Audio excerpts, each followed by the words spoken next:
Bien, ha generado mucha preocupación el aumento de niños y adolescentes que están vinculados con homicidios consumados y frustrados, en calidad de autores, pero también de víctimas.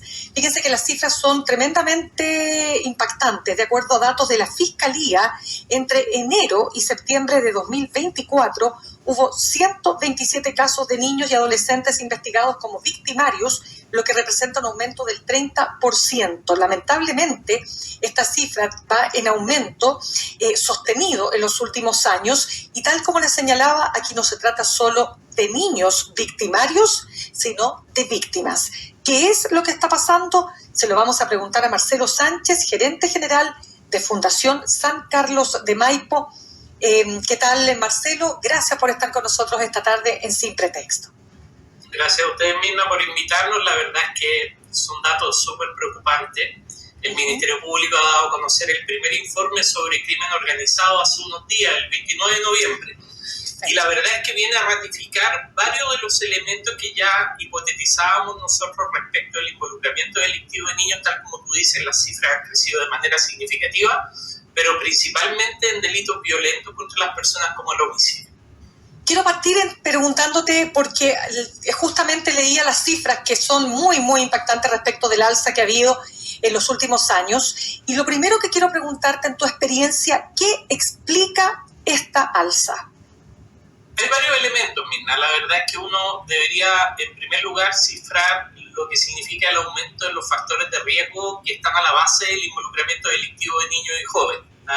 La exclusión educativa, los problemas de disfuncionalidad familiar, el consumo de alcohol y otras drogas son quizás las tres causas que explican de mayor forma el inicio de trayectorias delictivas. Principalmente los modelos antisociales a nivel familiar. Cerca del 40% de las personas que hoy día están privadas de libertad tuvieron un papá, una mamá o un adulto responsable preso. Y en general se verifica que la mayor parte de las familias que albergan a un niño que ha iniciado trayectoria delictiva tiene serios problemas con sus conductas antisociales o con la adherencia a conductas antisociales. Ese es el primer elemento. El segundo elemento tiene que ver con la exclusión educativa y como tú sabes, en los últimos 3 años hemos experimentado las más altas cifras en materia de abandono escolar, con cerca de 50.000 niños cada año, que se suman a los más de 250.000 personas que han abandonado el sistema escolar, pero que adicionalmente hoy día subsiste cerca de 1 millón de niños en riesgo de ausentismo crónico. Por lo tanto, el segundo elemento, que es el factor protector que significa la escuela para el inicio o el no inicio de trayectoria delictiva, hoy día está mostrando una debilidad importante, donde finalmente la deserción escolar o exclusión educativa significa del orden de aumentar entre un 20 y un 30% la probabilidad de que un niño inicie trayectoria delictiva, según toda la evidencia internacional. Y el tercer elemento tiene que ver con el acceso a drogas de mayor poder adictivo y de menor precio en el segmento de la población escolar. Nosotros exhibimos de las cifras más altas en materia de consumo de alcohol y otras drogas en población escolar, pero hay una cifra que es muy preocupante, que 1 de cada 10 jóvenes en edad escolar son consumidores de tranquilizantes sin receta. Los tranquilizantes sin receta, como las benzodiazepinas, que tú sabes, la demanda de benzodiazepinas son de cerca de 4 millones de cajas al año, donde 1 millón de cajas son desviadas al mercado informal, termina siendo utilizada por niños y jóvenes que, mezclado con alcohol, tiene el mismo efecto paradójico equivalente al de la cocaína. Las benzodiazepinas, el clonazepam, no son precisamente estimulantes o activantes, pero cuando se mezclan con alcohol, tienen un efecto similar al de la cocaína. Y hemos ido verificando cómo cuando vemos la participación de niños y jóvenes concurren estos 3 elementos: el abandono del hogar, el abandono escolar y el consumo problemático de alcohol y otra droga. Entonces, en primer lugar, hay una serie de factores de riesgo que han emergido con mucha fuerza, especialmente a partir de los años posteriores a la pandemia, porque precisamente los dispositivos que estaban para prevenir estas trayectorias de riesgo estuvieron enfocados a la emergencia sanitaria. Los colegios estuvieron cerrados y por lo tanto el factor de alguna forma prosocial importante que significa lo normativo del colegio estuvo ausente para gran parte de esta población y en consecuencia los factores de riesgo post pandemia crecieron de manera importante. Adicionalmente, ya teníamos una crisis instalada en materia de salud mental infantil antes de la pandemia. Después de la pandemia fue peor. Hoy día subsisten más de 14.000 niños que están en espera de una atención en salud mental. Y en materia, por ejemplo, del sistema de protección, el sistema de protección de Mejor Niñez tiene 4 veces las listas de espera que tenía el año 2021. Es decir, no existe acceso a oferta ambulatoria que pueda permitir mitigar esos factores de riesgo. Por lo tanto, el segundo factor importante es que la respuesta del Estado ha sido insuficiente. No estaba preparado para los efectos de la crisis, pero también venía con problemas estructurales que no habían permitido gestionar adecuadamente una oferta que iba a ser emergente y que iba a ser tremendamente compleja. En tercer lugar, la demanda, por ejemplo, hoy día en materia de psiquiatría infantil juvenil es inexistente. Hoy día tenemos 800 psiquiatras infantil juvenil en déficit dentro del sector público. Por lo tanto, el tratamiento de trauma complejo que muchas veces requiere los jóvenes que participan en acciones delictivas es prácticamente inexistente. Más aún cuando, por ejemplo, existen niños que son inimputables que ni siquiera tienen oferta. Sí, Marcelo, en tu experiencia, porque quiero ir un poquito más atrás antes de entrar en lo que implica comprometerse efectivamente con acciones delictuales. Cuando estos chicos no van al colegio, no saltan las alarmas, no se hace un proceso como ocurre en otros países donde efectivamente todo se moviliza para alertar la ausencia de este niño, niña o adolescente. Muy buena pregunta, Mirna, porque de hecho hay algunos dispositivos que han sido exitosos, como por ejemplo el sistema de alerta temprana en Peñalolén, que fue un sistema de alerta temprana que se ha implementado en los últimos casi 15 años, y que ha reducido prácticamente cerca de un 40% el ausentismo crónico. Y eso tiene que ver con que uno va detectando ciertas alertas que no solamente tienen que ver con la asistencia a clase, tiene que ver cuando el niño llega tarde, cuando no participa en actividades extraescolares, cuando los apoderados no están concurriendo a las reuniones de apoderados, etc. Hay muchos elementos que prenden una red flag que uno debiera anticipar. Sin embargo, eso no es política pública. Hoy día no tenemos sistemas que realmente anticipen instalados, que estén basados siquiera, por ejemplo, en los rangos de asistencia efectiva de los niños, donde podamos tener certeza que las inasistencias son efectivas y son reales, porque hay a veces incentivos contrapuestos a subestimar los niveles de inasistencia. Y por lo tanto, tenemos que tener herramientas que monitoreen de manera más efectiva. Yo creo que las políticas públicas como las desarrolladas en el municipio de Peñalolén para la detección temprana de los riesgos de ausentismo crónico son muy relevantes. Hay programas sociales, por ejemplo, que se han desarrollado también para mantener la retención educativa, para que los niños dejen de empezar a faltar. Y hay que anticiparse efectivamente poniendo foco en ese millón de alumnos. Muchas veces cuando tú llegas a los 50.000 que ya son excluidos del sistema escolar, llegas demasiado tarde y cuesta mucho generar programas de reingreso educativo. De hecho, los programas de reingreso educativo requieren especialistas que no están disponibles tampoco en los colegios y requieren subvenciones especiales que tampoco están disponibles. Marcelo, por lo tanto, hay que mejorar ese tipo de programas. Ya, pero espérame, ¿tú estás diciendo que hay 1 millón de niñas, niños y adolescentes que no están yendo al colegio? No, estoy diciendo que hay 1 millón de niños y adolescentes que están llegando a riesgo de ausentismo crónico, que quiere decir que tienen una tasa de asistencia menor de un 85%. Ellos, si tú no te preocupas de que no bajen del 85%, van a entrar en un riesgo severo de abandono escolar y vamos a seguir manteniendo tasas del orden de los 50.000 niños al año que empiezan a abandonar el colegio. Por lo tanto, poner foco en el ausentismo crónico es llegar en un peldaño antes de que estemos en los procesos de exclusión educativa. Y eso es muy importante. Poner foco en la retención escolar es clave para que no se desarrollen estas trayectorias que terminen excluyendo al niño del colegio. Sí, conversamos a esta hora con Marcelo Sánchez. Dame un segundito, gerente general de Fundación Carlos de Maipo. Marcelo, es que déjame preguntarte a propósito de estos factores que tú has señalado, ¿no? Muy claramente, como el abandono del hogar, el abandono del colegio y el consumo de drogas, particularmente 1 de cada 10 niños que consume, jóvenes que consumen tranquilizantes sin receta, como factores que estarían en la base de este aumento del 30% que se calcula en relación al último año en cuanto a niños victimarios. Entonces, lo que te quiero preguntar ahora, ¿cómo pasamos de esta situación, de este contexto que tú describes, a ya participar directamente en delitos? A ver, lo primero, entendemos que hay un aumento explosivo de los factores de riesgo. Lo segundo, vemos que hay una respuesta insuficiente por parte del Estado, tanto en calidad como en oportunidad de los programas. Pero lo tercero, y lo que marca la diferencia, es el cambio en los patrones del crimen organizado en nuestro país.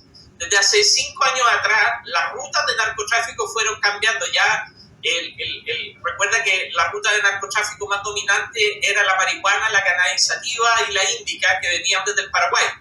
De repente empieza a abrirse mercado para otro tipo de marihuana, que es la marihuana creepy, que viene desde Colombia, que está asociado a carteles colombianos y carteles mexicanos, que son de los cuales tú importas armas. Y en ese momento empieza una disputa territorial por parte del narcotráfico, que fue cambiando la cara del narcotráfico que operaba en el territorio. Ya no eran narcotraficantes nacionales, sino que estaban vinculados a células o grupos internacionales. Una muestra de ello fue cómo empezaron a ingresar los carteles extorsivos, los grupos extorsivos. Hoy día existen más de 20 grupos extorsivos que trabajan para el narcotráfico. Los más conocidos, el Tren de Aragua, el Tren del Pueblo, los gallegos, los pulpos, los piratas, etc. O sea, tenemos 20 organizaciones distintas que tienen en su línea de flotación el trabajo extorsivo, el involucramiento delictivo de niños y jóvenes para delitos violentos contra las personas y la explotación sexual comercial infantil. En materia de explotación sexual comercial infantil, los últimos 5 años han crecido 2,4 veces las denuncias por explotación sexual comercial infantil, de la mano de estos grupos extorsivos. Y asimismo, también ha aumentado el 40% el involucramiento de niños y jóvenes. ¿Y por qué te digo que tiene que ver con el cambio en el perfil del narcotráfico internacional? Porque la evidencia nos ha mostrado afuera. Nosotros estuvimos a principios de año en Nueva York y en Washington estudiando este fenómeno. El crimen organizado utiliza el involucramiento delictivo de niños y jóvenes como una parte fundamental de su estrategia territorial. Ellos logran romper la cohesión social en un territorio donde involucran a niños y jóvenes, porque ningún papá, ninguna mamá, ninguna abuelita va a denunciar ni colaborar con la autoridad si tiene un niño participando en una banda delictiva. En segundo lugar, logran trasladar el costo punitivo de los delitos más violentos hacia los niños, porque están protegidos por el legislador en la ley penal adolescente o incluso son inimputables. Por lo tanto, logran tener una menor sanción para la banda. Y en tercer lugar, hacen que el Ministerio Público tenga que acotar sus tiempos de investigación, porque cuando tú capturas a un niño, el juez va a pedir que la investigación sea en el menor tiempo posible. Y muchas veces ello lleva a dificultar la persecución penal. Por estas 3 razones, el crimen organizado tiene como una acción preferente el involucrar a niños, y para eso desarrolla toda una estrategia de seducción a través de la narcocultura, entregarle armas modificadas a los niños, entregarle droga a los niños. Antes nosotros no veíamos niños participando en delitos drogados, y eso ha ido cambiando. Antes los niños tenían roles muy periféricos, eran sapos de una organización criminal. Hoy día son protagonistas de hechos delictivos con armas. Las muertes por armas de niños han ido creciendo de manera significativa. Hoy día ya llevamos cerca de 50 víctimas en este año y se proyecta que vamos a superar las víctimas del año 2023 por uso de armas. Tanto en víctimas como en victimarios. 6 de cada 10 que mueren lo hacen participando en hechos delictivos. ¿Por qué pasa? A ver, vamos ahora a cuando estos niños, niñas y adolescentes ya son las víctimas, ¿no es cierto?, de este nivel, de esta violencia. ¿Qué está detrás de esas muertes? A ver, lo primero que hay que consignar, Mirna, es que el año 2023, mientras la cifra de homicidios bajaba un 6%, la cifra de homicidios de niños subía un 22,2%. O sea, imagínate el crecimiento significativo. De 54 niños muertos pasábamos a 66 niños muertos. De ellos, un 25% más o menos corresponde a víctimas por violencia intrafamiliar. Y del resto, básicamente hay un porcentaje que tiene que ver con homicidas desconocidos, una persona que va en la calle y agrede a otra y eventualmente sale un niño muerto, o balas locas, o quitada de droga, etc. y de los que participan directamente en delitos, 4 de cada 10 estaban siendo protagonistas de esos delitos. Por lo tanto, tenemos 4 de cada 10 que son protagonistas, 6 de cada 10 que mueren en contextos delictivos que pueden ser víctimas incluso de una bala loca, y tenemos un porcentaje importante de víctimas por violencia intrafamiliar, que son generalmente invisibilizados, solamente salen en las estadísticas del Ministerio Público. Pero, los entornos se han vuelto cada vez más violentos, Mirna. O sea, tenemos violencia directa de problemas de salud mental al interior de la familia. Hoy día ya teníamos antecedentes muy violentos de, por ejemplo, 6 de cada 10 familias utilizaban métodos violentos de coerción frente a los niños en estadísticas anteriores a la pandemia. Cerca de la mitad habían tenido castigo físico y el 33% de los padres consideraban que el castigo psicológico no era castigo. Por lo tanto, tenemos una relación mayoritariamente violenta al interior de la familia. Un segundo elemento, tenemos una relación violenta en el entorno. Han aumentado, por ejemplo, los actos de violencia en los colegios. Hemos tenido víctimas en la periferia de un colegio, a la salida de un colegio, agredidos por otros exalumnos o gente de la misma comunidad escolar. Hemos tenido violencia estructural desarrollada en barrios que están hoy día tomados por el narcotráfico. Cuando vemos, por ejemplo, un narcofuneral o cuando vemos la acción del que domina el territorio y que pone él sus reglas, es una violencia estructural. Y hay una violencia que se da también a nivel cultural, a nivel social, que es la respuesta con la que se agrede o con la que se vive en relación de los otros. Es decir, hay un conflicto que no está resuelto de manera pacífica y que finalmente puede terminar en situaciones de mayor agresividad. Entonces los niños experimentan un aumento sistemático de la violencia en todos los niveles en que se relacionan, al interior de la familia, en la escuela y en la comunidad. Y eso tiene como consecuencia actuar violento y finalmente exponerse también a niveles de riesgo como los que conocemos. Estos niños, niñas y adolescentes participan fundamentalmente en qué tipo de delitos, porque claro, uno diría las encerronas, ¿no es cierto?, que es dinero rápido, fácil, pero muy, muy violento, ¿no? En general, el crimen organizado utiliza a los niños. Consignemos que ha crecido más o menos un 30% la participación vinculada a bandas delictivas de crimen organizado. Y un 20% de los delitos de la encerrona, los portonazos, son desarrollados por niños y adolescentes. En general, este tipo de delitos son delitos de iniciación en bandas delictivas. Son la puerta de entrada para una estructura criminal más compleja. Hoy día el narcotráfico es un holding, donde el narcotráfico es el bien o el servicio que tiene retornos más de largo plazo, de 3, 6, 9 meses. En cambio, el narcotraficante necesita negocios de liquidez, de cash flow, que son, por ejemplo, la reducción en portonazo, encerrona, la venta de celulares, etcétera, que es lo que le da flujo diario. Para ese tipo de negocios involucran a niños. Para ese tipo de productos involucran a niños. Son los delitos de rápida reducción, donde hay un mercado reducidor especializado de estas especies y donde el niño recibe un pago diario por sus acciones. Entonces, empiezan a desarrollar sus trayectorias delictivas más violentas en este tipo de delitos y después se van complejizando hacia delitos más directamente lesivos, dañinos contra las personas, secuestro, extorsiones, explotación sexual comercial infantil, etcétera, porque son parte de toda la estructura criminal que tiene el narcotráfico. No, Marcelo, conversamos a esta hora con Marcelo Sánchez, gerente general de Fundación San Carlos de Maipo. Realmente la descripción que tú haces de este fenómeno es desoladora, porque uno se pregunta, bueno, ¿cuál es la salida? O sea, ¿dónde está la salida frente a un fenómeno que está tan avanzado, ¿no?, que dejamos que avanzara también, digámoslo así? Como tú dices, los territorios dejaron de ocuparse muchas veces por el propio Estado, y esto queda a la vista cuando los propios carabineros no se atreven a entrar a determinados territorios de nuestro país, ¿no? Entonces, en el fondo, ¿se ve muy lejos la salida? Lo que pasa, Mirna, es que a mí me gustaría decirte que la salida es prevención social, prevención temprana, que nosotros pudiéramos llegar con las organizaciones de la sociedad civil a rescatar a los niños. Pero hoy día eso no es posible mientras los territorios estén tomados por el narcotráfico. Si antes podíamos entrar en los territorios y podíamos desarrollar ciertas acciones de rescate de los niños, hoy día se hace cada vez más complejo. El nivel de fuego que tienen estas bandas delictivas es altísimo.